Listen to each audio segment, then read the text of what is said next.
જીવનમાં બાપુ રામ નામની ઔષધિ જો ખરી નીતિ છે ખાય અંગ પીડા એને કોઈ દી આવે નહીં, પછી મહારોગ મટી જાય. આ દુનિયામાં ગોળ બંગાળનો રાજા ગોપીચંદ 92 લાખ માળવાનો ધણી ભરતરી 7 પેટીઓ ખાઈને તોય ન ખૂટે બાપુ સાધુ બની ગયા. આપણે સાધુ નથી બનવાનું, પણ આપણે બાપુ એક આંગણે અભિયાગત કોઈ આવે, કોઈ અબોલ જીવ આવે અને બટકું રોટલો તો આપી એક નો આપી એકી. આ તો માગણ આવે તો ડેલી વાડી કરે, આગળ જા આગળ, આગળ જા આગળ.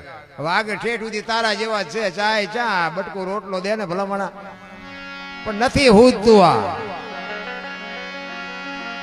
કોઈને ભીખ માગવી ગમતી નથી નારાયણ, પણ કાંઈક આંગણે બંધાવો પરબડી, પંખી પાણી પી જાય, એમાં કોક દી આવશે હંસલો, તેથી પરબડી પવિત્ર થાય.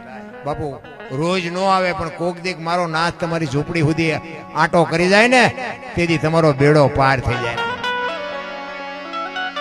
બાકી આ બધું છે ને હાવ મફત છે, હાવ નોર્મલ છે, પણ આપણા ભાઈ કઠણ છે એટલે નથી હુજતું.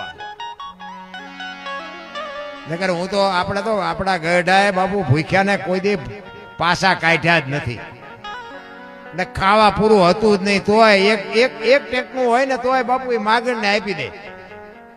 ઈ પુનઈ છે ને ઈ અત્યારે ઉગી છે. આપણે બધા જે જલસા કરી છે ને એ આપણા ગઈઢાના પૂન છે, એટલે આપણે જલસા કરી છે.